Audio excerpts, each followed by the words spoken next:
The purpose of Wealth Talk is to educate, inform, and hopefully entertain you on the subject of building your wealth. Wealth Builders recommends you should always take independent financial, tax, or legal advice before making any decisions around your finances. Today's episode is brought to you by Wealth Builders Membership, a proven step-by-step process that helps you achieve financial security within 2 to 3 years. To find out more, head to wealthbuilders.co.uk/membership. Welcome to this week's episode of Wealth Talk. My name's Christian Rodwell, the Membership Director for Wealth Builders, joined today by our founder, Mr. Kevin Whelan. Hello, Kevin. Tuna, mate. Yes. Black and white scarf around your neck, I see. Got to be. Look, most people, they say good things come to those who wait.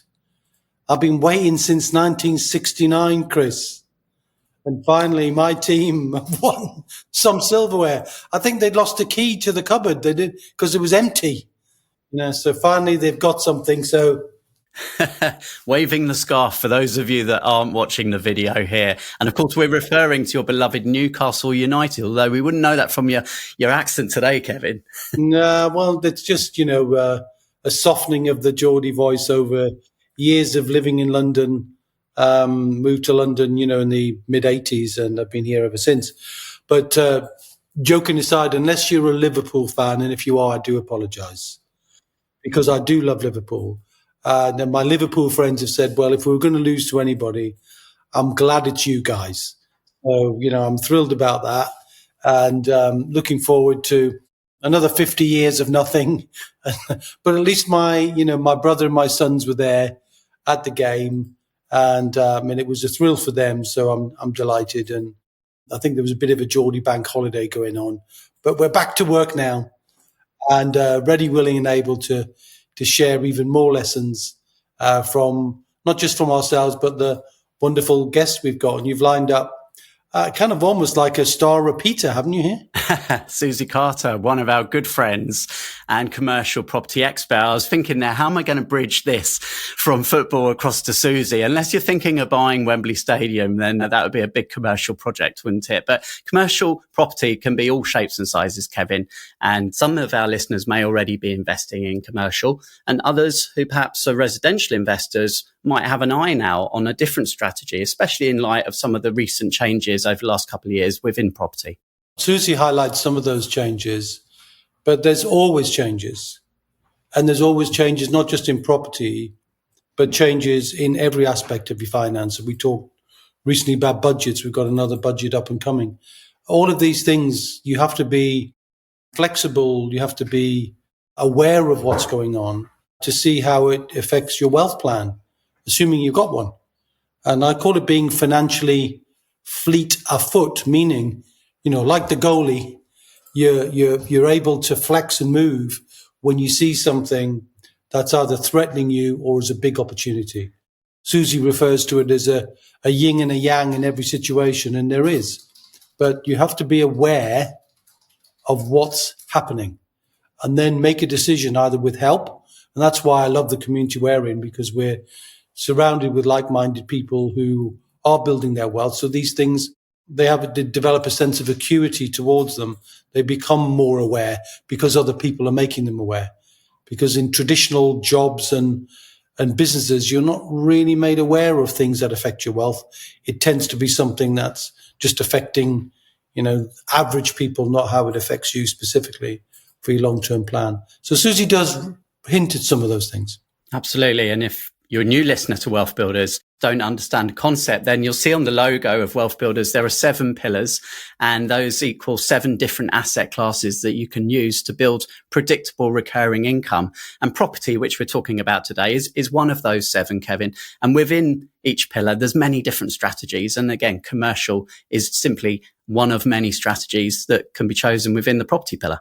Well, exactly right. And I would say, Chris, if people are trying to get who Wealth Builders are, I suppose we're the only completely independent wealth building organization, meaning I suppose we're a bit like a financial GP.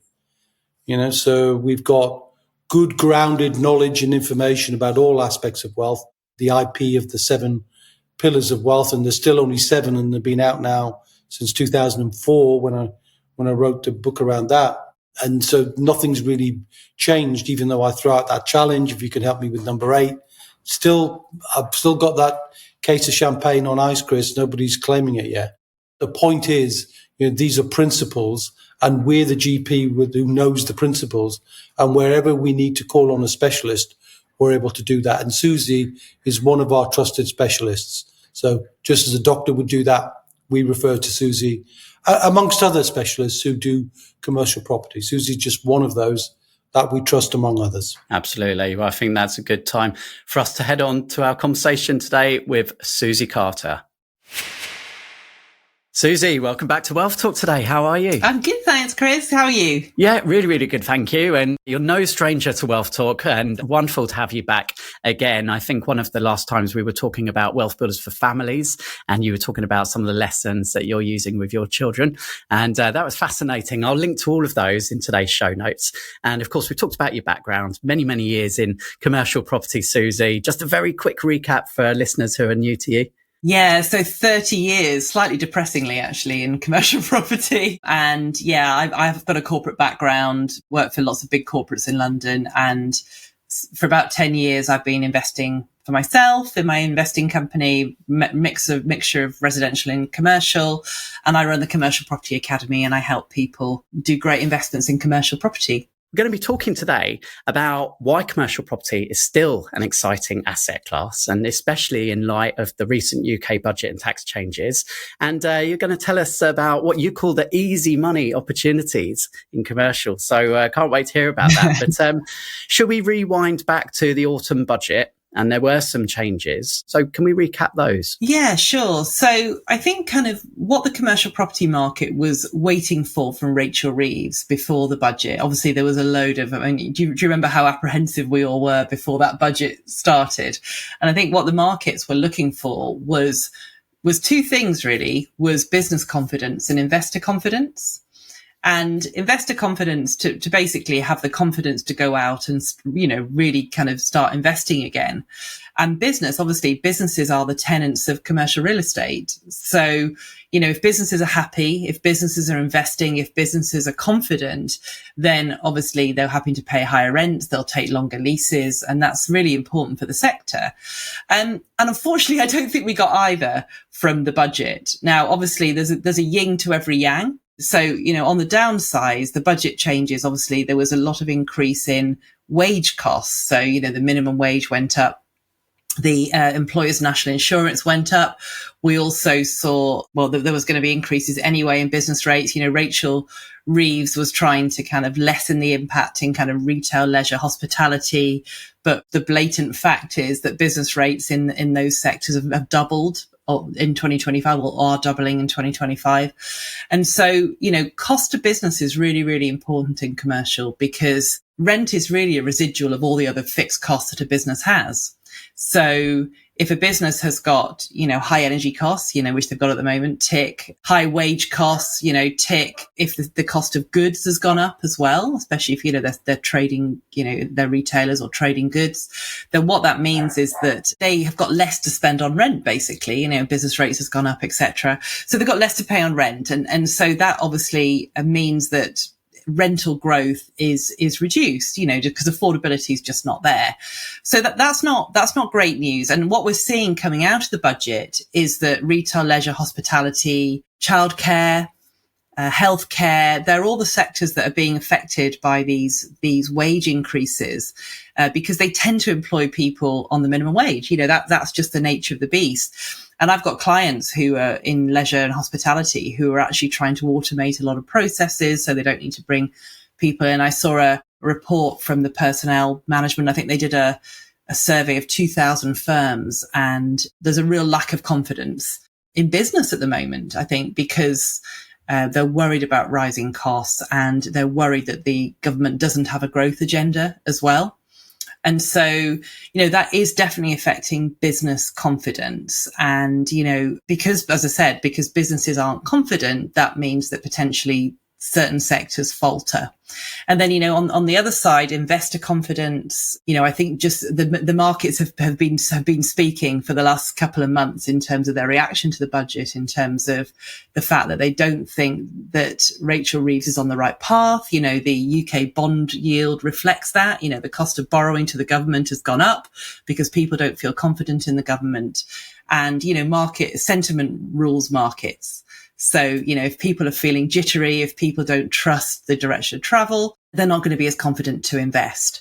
So, whereas I think a lot of the market was being talked up at the back end of last year, I think what we're now starting to see, inflation, as we're recording this, Chris, inflation is now 3%. That's unexpected. I don't think the markets think that's unexpected at all, by the way. I think they were anticipating that. That's definitely going to affect the rate of interest rate declines as we go through the year, if inflation stays at that kind of level or a bit higher. So, yeah, a lot of agents have been talking the commercial market up at the back end of last year, kind of saying, the worst is over. We've been really at the bottom of the market, I think, for the last couple of years. And I think everyone felt, 2025, there was green shoots, there's a bit of investing activity happening at the top of the market. But what I'm very clear about is that two factors, external factors, what's Donald Trump going to do next is kind of the Trump factor. And then also the Reeves factor in terms of, the impacts of the budget. Both of them are affecting both businesses and investor confidence. And so I cannot see that the market is going to have a massive bounce back, certainly in the first half of 2025. Now, obviously, that can be seen as a negative, but it also can be seen as a massive opportunity, because when prices are lower, when prices are reduced, then obviously that's when you have opportunities. The number one lesson I think I've learned in 30 years in real estate is if you buy at the right price, you're going to make money. You're going to have to try hard not to make money if you're buying it at a low price or at a reduced price. And, that's the market we're in now. And I can see this window of opportunity now continuing at least for the first half of 2025, if not longer. And it might even tickle down a bit depending on what happens globally. But I definitely see there's this massive opportunity still to buy at really reduced prices and have many more motivated vendors, obviously, which is where the lower prices come from. Thank you for recapping that for us, Suzi. And within commercial, there's, offices, retail, industrial, mixed use. Any in particular that are exciting you at the moment? I mean, obviously every sector is performing differently, and it's really dangerous to generalize in commercial because you're quite right. There's so many different types of sectors. But if we kind of follow the money, which I quite like to do. So, what are banks really liking at the moment? Commercial finance is still a bit tricky in some sectors because they're still a bit jittery because the market's not recovered yet. What banks are loving at the moment is multi-let space. So if you can find something where maybe you buy a single industrial unit or a single office or a single retail unit and you split it up into smaller units or smaller suites, then banks are really liking multi-let space. And the reason for that, obviously, is because there's quite a few tenants paying their mortgage. So, they're not reliant on one tenant. If they go under, then, the bills stop being paid. It basically de-risks them. And they particularly like multi-let industrial. So the strategy I really like at the moment is buying a single let industrial and splitting it into smaller units. Now, they don't come massively cheaply in the market, so the prices are definitely lower, but quite a few people in the market quite like that as a strategy at the moment. So I wouldn't say you're necessarily going to get it cheap, but there's going to be quite a lot of motivation in the market this year. Quite a lot of 5-year debt was taken out in 2019 in the commercial sector. So that's maturing this year. And obviously some rents are lower, capital values are lower, interest rates are higher, loan to values are probably a bit lower than they were 5 years ago as well. So again, there's going to be motivation to buy in certain sectors as well. You mentioned industrial. Think of smoke coming out of chimneys or car manufacturing, but industrial comes in many shapes and sizes. Well, what are some examples of recent projects either you or some of your clients might have been involved in, Suzi? Yeah, the beauty of industrial is that you're right. It covers everything from chemical works to, small little kind of 500 square foot units. We call those flex space.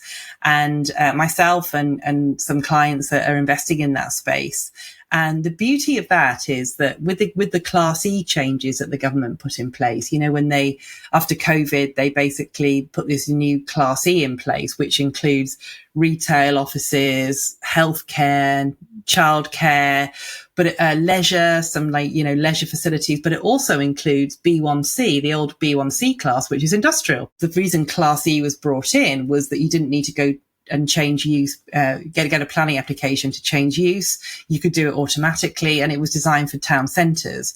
But the kind of happy accident of what's happened is that some Class E uses are now industrial. The old B1C class, which is industrial use class, is now Class E. So there's some really nice strategies of maybe bringing slightly more high street uses into industrial estates. And it's got a lot of benefits for it. You can carve it up into quite small units. They have had lower business rates, but I think that those days are going to be over soon. But there's, they're really accessible, lots of parking on site.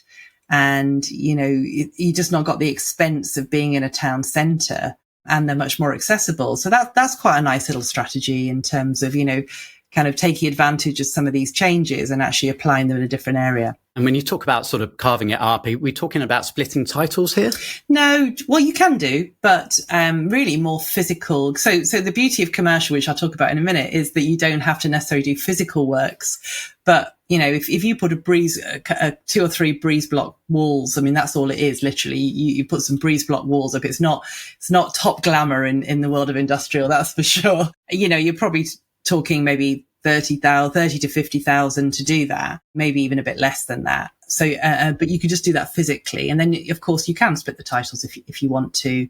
I love title splitting as a strategy because obviously you can add huge amounts of value, but you don't necessarily need to do that. One of the other advantages, of course, commercial property lends itself to the wonderful world of SSAS pensions. We've talked about this in the past as well. Any examples again, Suzi, of clients recently or yourself that have, been able to leverage money in a pension to purchase more property? Yeah, sure. I've done lots of investing by leveraging my SSAS. And, anyone listening, I would highly recommend you investigate it because it really is a fantastic way of kind of growing your wealth, both inside and outside your pension, depending on what you're looking for. I do have a lot of SSAS investors that I work with as clients and are buying either outside or inside their SSASs.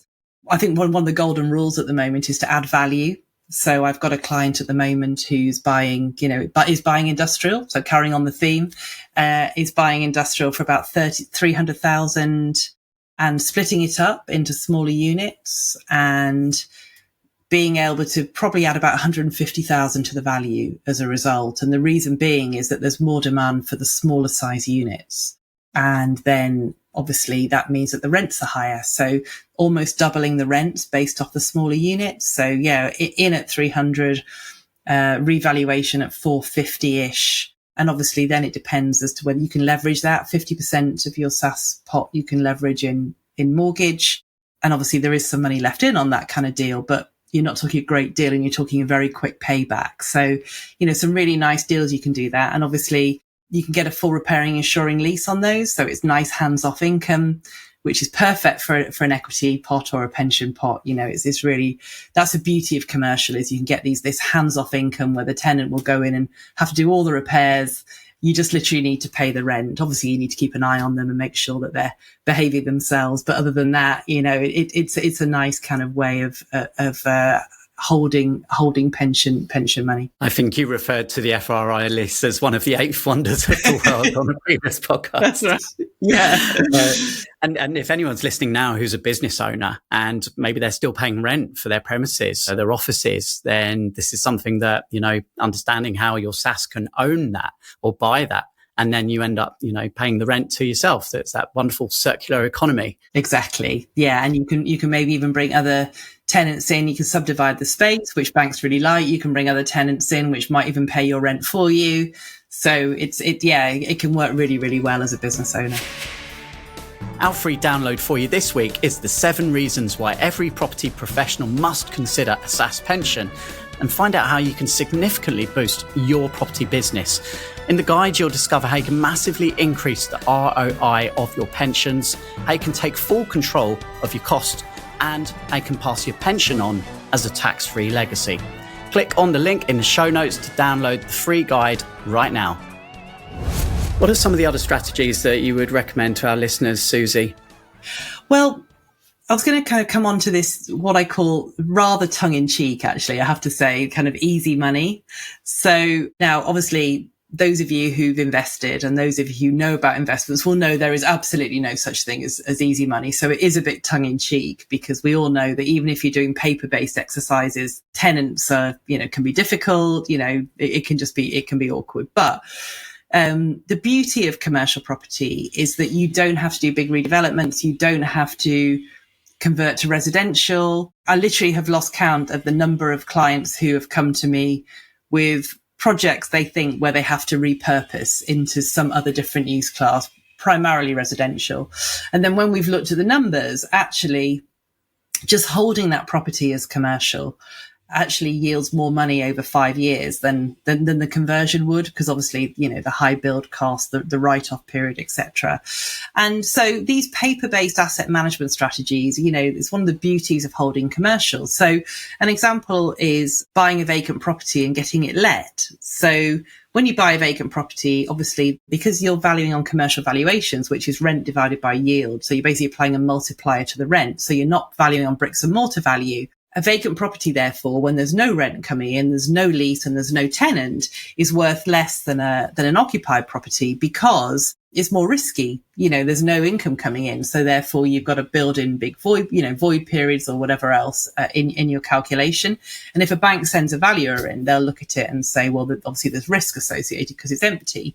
But if you can niche your strategies and you understand a market and you know that, yes, a property might be vacant, but there's some kind of knowledge that you've got where you can get that let pretty quickly, then obviously you can add a lot of value pretty quickly. I'll give you an example of that.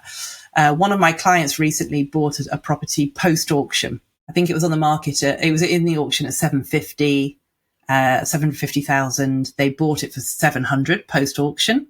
So about 750 all in, including costs and stamp duty, etc. So there was 3 commercial units, one of which had been vacant for about 9 months. And of course, the market was quite scared off because that particular unit had been vacant for quite a long time. But what my client found out was actually to been on the market with the wrong agent. He was actually a friend of the vendors, this agent. So they were actually more of a residential agent than a commercial agent, and just hadn't had the interest and the knowledge to let it. So the very first thing that he did was he went in there, he spent £3,000 on white paint, basically giving it a lick of paint. So that's literally all he spent on it, just to tart it up a bit. A nice technical term we like to use in commercial, just a bit of a tart up. And then he put it on with the right agent, who was the main retail agent in that particular area, and he got let within 6 weeks. He let it within 6 weeks. And then he also, there was a vacant, it was mixed use, had a couple of flats above. He also let one of those. So he actually doubled the rent within about 3 months. And now he's looking at basically getting all money out within about six months on that particular deal. So, not a load of money being spent on refurb or redevelopment, but just purely having some knowledge and kind of being clever with the strategies, really. The other thing that you can do is you can extend leases. So, again, it's all about risk. So, if you can mitigate the risk, if you can reduce the risk in a commercial property, so say you buy a property where there's a tenant in place on a 1-year lease, and you can talk to the tenant and find out they want to stay and maybe extend that to a 5-year lease, then, that's going to be seen as less risky by a valuer, and again, is going to increase in value. So it's these kind of paper-based things, you don't need to spend a lot of money to repurpose them or redevelopment. Obviously, sometimes that might be the best route, but very often you don't have to do that. And in the residential world, lease options is a popular strategy. Can the same apply in commercial? Absolutely. Yeah, absolutely. In fact, when I first learned about all these creative residential strategies, because obviously I've been in the commercial world for years, it wasn't new to me because I've been doing these for years and years and years. So you can absolutely do that. But obviously, exactly the same as with residential, it's all about motivation. So it's finding vendors' motivation and finding vendors who, maybe don't need the money straight away and who are willing to wait. And you can also do lease purchase options in commercial as well. So I've got clients, they run a restaurant, and what they're doing is they're actually buying an investment. They're going to buy it in their investment company or their pension. They're going to occupy it as an operational business, and they're going to actually rent it before they buy it. So it's basically a lease purchase option. So as a business owner, you could definitely look at that as an option. And obviously, and they're also going to be able to get their rent taken off the final price of the property. So it's a nice little deal that to be able to do. So yeah, nothing's off the table with commercial. You can be as creative as you want to be. And for someone who's listening now, Suzi, perhaps the increases in interest rates are making residential a bit of a tougher gig these days, and they're exploring commercial. What's the best way to get started, would you suggest? Yeah, so I very much believe in starting with the end in mind. So kind of work out what you're looking for to begin with. I think if you are a resi investor, I think the automatic thing to think is, I'll look at commercial and convert it to resi. It's not necessarily the best route for you. And the way I like to look at it is that, if you're after cash flow, you really shouldn't be doing big developments straight off. Like cash flow you can get from commercial. You can get income from day one. You can have multiple exits on a property. So you can start, I would highly recommend that you niche your strategies. So obviously you need to know what you're looking for, but find areas and find types of property where there's good tenant demand, and you find that out by kind of your knowledge of an area. You find it out by speaking to local commercial agents, by speaking to local tenants. And, I invest in areas where, everyone says that retail's dead, but I invest in areas where there literally isn't a vacancy on the high street. And if a shop comes up, you can usually get a 10-year lease on it. And that's because, it's a nice little niche. So I would strongly recommend that you invest in areas where there's plenty of tenant demand, because really that's the main thing that drives commercial values, is that even if property is vacant, if there's plenty of tenant demand, you can let it, you can get a decent length lease, and you can get a decent rent. So have a look on all the portals like LoopNet, Property Link Estates Gazette. You can also look at Rightmove and Zoopla Commercial, see what's available in your area. Definitely get in the car or walk around areas. It's amazing how many people do desktop research when really you can only really get under the skin of commercial property when you go and look at it. You get a feel for an area, you get a feel for how busy an area is, and how popular it is, and then just build some great relationships locally and with commercial agents, because probably around 70 to 80% of commercial deals get done off market, especially down south, a bit less up north. So building those great relationships and getting those deals sent to you can be a really great strategy. And we started off by talking about the budget changes, and we know that announcements can come and take effect in the same day. So we never really know what's heading down the line. But are there any potential threats that you foresee in the world of commercial? I think there are definite economic threats at the moment. Like this is now my third cycle that I've experienced in UK commercial real estate.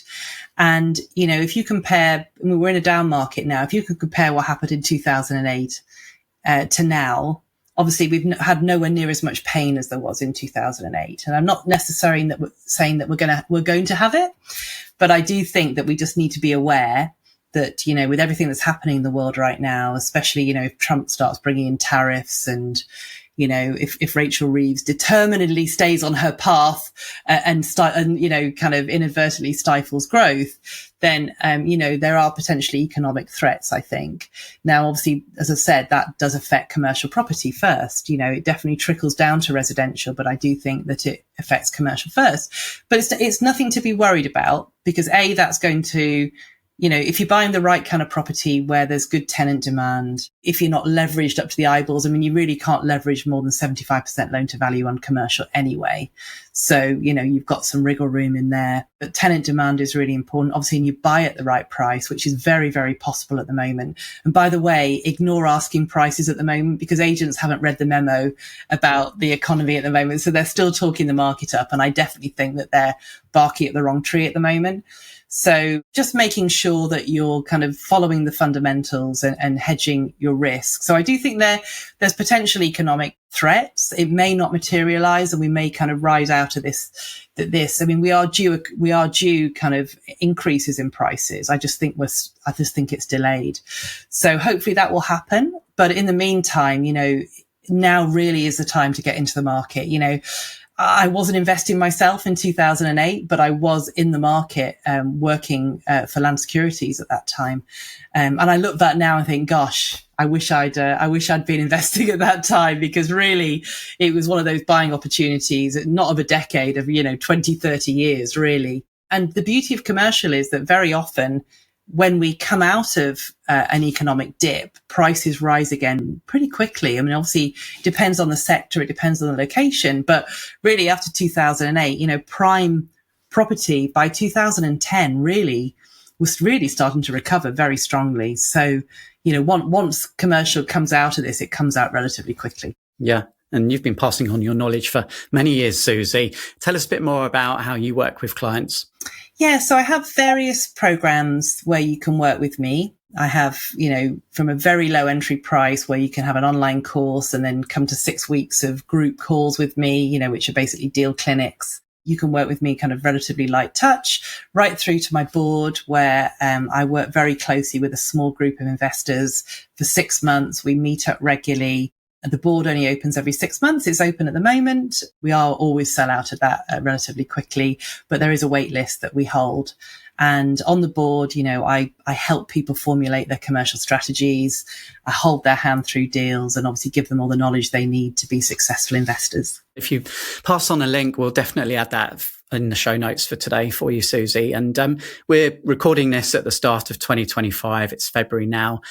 Is it possible that someone who's completely brand new to commercial could have their first deal by the end of this year with the right education and support? Absolutely. Yeah, absolutely. I mean, obviously, I wouldn't recommend that you invest without some knowledge, because like every sector, it's got its own kind of peculiarities. You need to know about commercial leases. You need to know what to invest in. You need to know how to do a deal properly.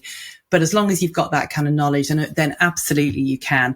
And I think kind of just as a bit of a myth buster, commercial property doesn't need to be super expensive. I think a lot of people think, you have to have millions to invest in commercial, but really you can buy commercial property for 150, 200,000 pounds, plus, obviously you go up from there, but very similar prices at the lower end to residential, especially at the moment. Suzi, if anyone wants to go and kind of hunt you down online, go and watch some videos, hear some other things that you're talking about, where's the best place for them to head? So if you go to my website, which is www.suzicarter.com, there I've got a load of free resources. You can sign up to my newsletter. You can find out about the training.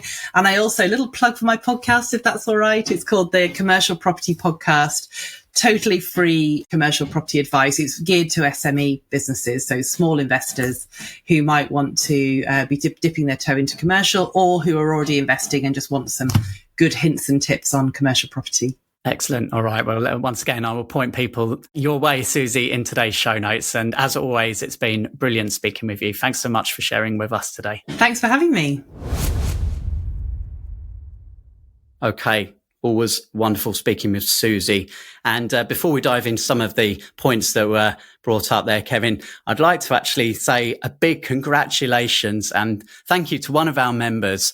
It's Lorna, who got in touch with us last week, actually. And we always say, Kevin, we know that we have a process that if you follow it step by step, small steps each month, you will achieve your financial goals and you can achieve financial security within 3 years. And Lorna's one of those who's followed the process, and her email, I'll just pull out a little bit of what she said. She said, over the last 4 years or so, we've had our eyes opened to all sorts of opportunities. We now have 4 companies, a SaaS, wills, lasting powers of attorney, 2 properties. I'm an options seller of 3 years, and most importantly, a great network of like-minded individuals. All our cash is deployed and working for us. Great, isn't it? And when if you to roll the clock back 3 or 4 years, 36 or 48 months, they weren't in place. It sounds a lot, but it's not. It's small actions compounding monthly on previous actions. And that's the way to build wealth. Slow and steady is the key, by taking small, deliberately intentional actions every single month. And most people don't do that. And I ask the listeners now to reflect, how much time are you spending each week or each month in your normal pay cycle dedicated to building your wealth, creating recurring income? And let's make a big difference here, Chris, and point of differentiation. The difference between time for money income and recurring income, always worth repeating. When you've got recurring income, it's permanent income, not temporary income. Yep, that's a big difference, isn't it? So once you do the work once, you get paid forever. The second is predictable. Once you're building multiple streams of recurring income, you're building predictability, what I call creating certainty in an uncertain world. And the third one is my own language, Chris, so you'll forgive me. It's not a real word, but I call it pass-onable, right? You can pass it on to the next generation. So they're my 3 Ps: predictable, permanent, pass-onable. How much time are you spending each week or each month dedicated to building that, as opposed to turning up at work, in a job, in a profession, doing what you're doing, getting paid, and then repeating that cycle a month later? What we're saying is interrupt that cycle, do one thing this month, one thing the next month, one thing the next month, and you build that compounding effect.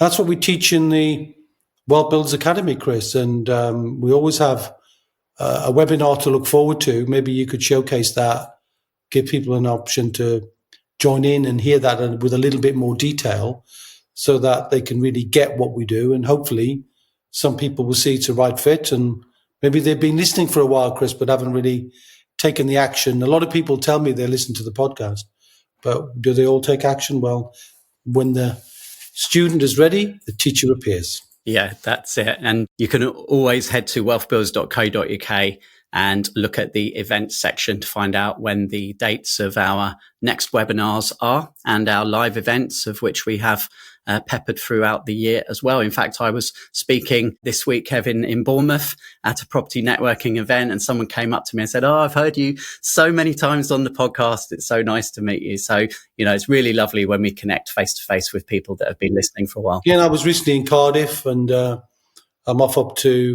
the East Midlands next week, and also to Hatfield House. So I'm going to be speaking up there as well. So like to get out and about, share the Wealth Builder messages and distinctions to different groups of people who we serve. Generally, it's worth perhaps reminding people who we serve. So we serve what we call the ambitious employee, so successful at earning a living, but recognizing trading time for money is not a recipe for wealth. The solopreneurs, putting, your brain, your hands, your intellect to serve people, and you're doing it pretty much on your own, maybe with a little bit of support. The successful business owner have got a team looking to create wealth independently of their business. And of course, those people who've started their property journey but run out of money before they run out of ambition and want to diversify some additional wealth, or indeed find an additional source of funding to get their property journey accelerated, which is the SSAS, of course. And Suzi mentioned that, so it's worth coming back. Suzi's a SSAS owner, I'm a SSAS owner, and many of us are using our pensions to help us build an asset which is a bit more predictable than the stock market asset that most people invest their pensions in. And she mentioned the FRI lease, and you picked it up, Chris, didn't you? And she calls it, I think you said, the 8th wonder of the world. Is that what she said? That's right. Not sure about that one, but I think compound income or recurring income is the 8th wonder of the world. But nonetheless, FRI, full repairing and insuring, basically means, normally when people think about a rental, you think about the positives and you think about the negatives. Of course you do. But the negatives of traditional rental, if it's residential, is, the landlord's got to pay for bills, the landlord's got to pay for repairs, the landlord's got to pay for insurance, the landlord's got to pay really for everything. But with an FRI lease, a full repairing and insuring lease, it's the tenant that pays everything. So genuinely, your net income comes from that place where if there's a bill that needs to be paid, it's the tenant that pays it. If insurance is needed, it's the tenant that pays it. If there's a repair that's needed, it's the tenant that pays it. So that's the real value. And if you can go beyond that, as you talked about with multi-let commercial property, you can have multiple tenants with multiple people paying it. And in some cases, you can even occupy the premises yourself as well as with others. And we've got lots of clients who've done that. And then it's the tenants actually paying your rent. So some very clever ways that our Wealth Builder clients are using to bring property and pensions together in a very elegant way.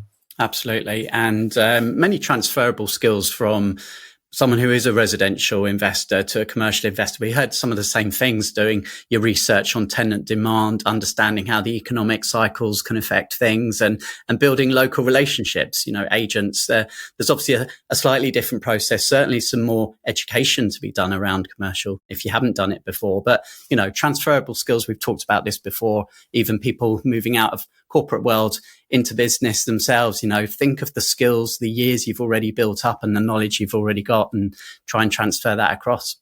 Absolutely. I mean, we're all standing on a mountain of value, but we don't see it because we're seeing what's new, not what we've done in the past and the experience that we bring to bear. So, these are valuable things we repeat and repeat, but sometimes you need to hear something 2 or 3 times to be really effective and get it, and then lock it in and then apply it. So I don't apologize at all for repeating some of these things. Well, we have a guide on SSAS pensions and property. So if you'd like to find out more about that, then do click on the link in today's show notes and you can download that absolutely for free. If you enjoyed the episode, then do share it with a friend. We'd love to, spread the word of wealth building as far and wide as possible, and your help is much appreciated. I guess that wraps things up for today, Kevin. We hope you enjoyed listening, and we'll be back same time, same place next week. I'll still be celebrating. Tsunami! We hope you enjoyed today's episode. Don't forget that we are constantly updating our resources inside the Wealth Builders membership site to help you create, build, and protect your wealth. Head over to wealthbuilders.co.uk/membership right now for free access. That's wealthbuilders.co.uk/membership.